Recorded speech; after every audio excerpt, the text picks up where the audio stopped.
राज्य में सहायक आचार्य के 2601 पदों के लिए नियुक्ति प्रक्रिया पर लगा ग्रहण अब सुप्रीम कोर्ट के फैसले के साथ ही हट गया है। सुप्रीम कोर्ट ने 1 महीने के भीतर रिजल्ट जारी करने का निर्देश दिया है। बीते बुधवार को परिमल कुमार समेत अन्य की अवमानना याचिका पर सुनवाई करते हुए सुप्रीम कोर्ट ने यह निर्देश दिया है। झारखंड के मुख्य सचिव और झारखंड राज्य कर्मचारी चयन आयोग यानी जेएसएससी के सचिव को कोर्ट ने आदेश का पालन कर जानकारी देने को कहा है। सुप्रीम कोर्ट ने कहा कि यदि अनुपालन रिपोर्ट जमा नहीं की गई तो संबंधित अधिकारियों के खिलाफ अवमानना का मामला दर्ज किया जाएगा। बता दें कि शीर्ष अदालत ने सहायक आचार्य नियुक्ति से जुड़ी एक अन्य याचिका पर सुनवाई करते हुए सीटेट पास अभ्यर्थियों को सहायक आचार्य नियुक्ति परीक्षा में शामिल करने की अनुमति नहीं दी। साथ ही इस याचिका को खारिज भी कर दिया गया। इतना ही नहीं, कोर्ट ने प्रार्थी अरविंद कुमार ठाकुर एवं अन्य की याचिका खारिज करने के साथ प्रार्थियों पर 5 लाख का जुर्माना भी लगाया है। कोर्ट ने सख्त रुख अपनाते हुए कहा कि ऐसी याचिका दायर कर कोर्ट का समय बर्बाद किया गया। गौरतलब है कि प्रार्थी अरविंद कुमार ठाकुर समेत अन्य की ओर से सहायक आचार्य परीक्षा नियुक्ति में सीटेट पास अभ्यर्थियों को शामिल करने की अपील करते हुए याचिका दाखिल की गई थी। गौरतलब है कि इसी मामले में झारखंड सरकार की ओर से सबसे पहले शपथ पत्र दाखिल कर सुप्रीम कोर्ट को बताया गया था कि सहायक आचार्य नियुक्ति के विज्ञापन को वापस लेने पर विचार कर रही है।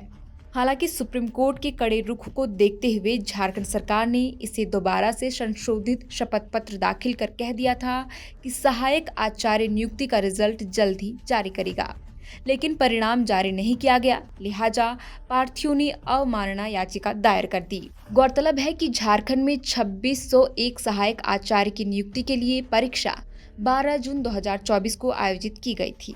पहले इंटर प्रशिक्षित सहायक आचार्य पद के लिए परीक्षा हुई थी, जबकि स्नातक प्रशिक्षित सहायक आचार्य के लिए परीक्षा 23 जून से शुरू हुई थी।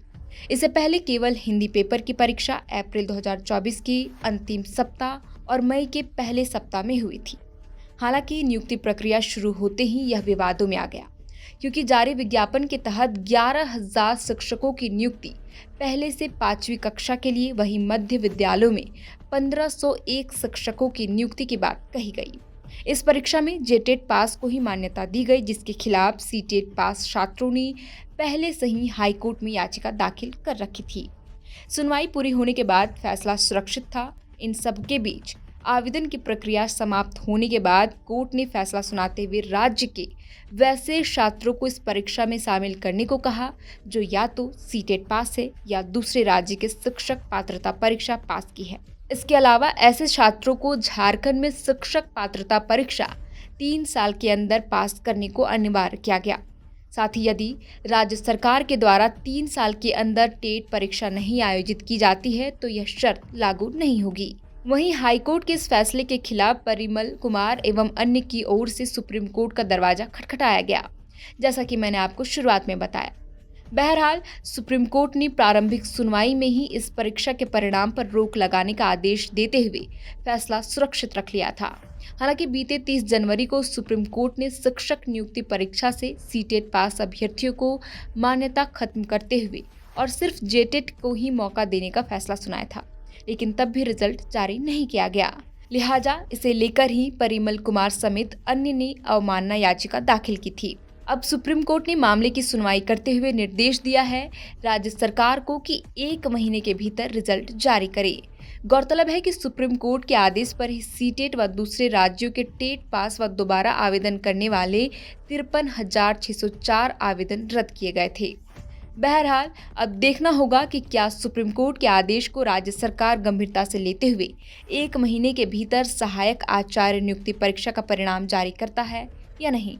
फिलहाल ये तो समय आने पर ही साफ हो पाएगा। शुक्रिया।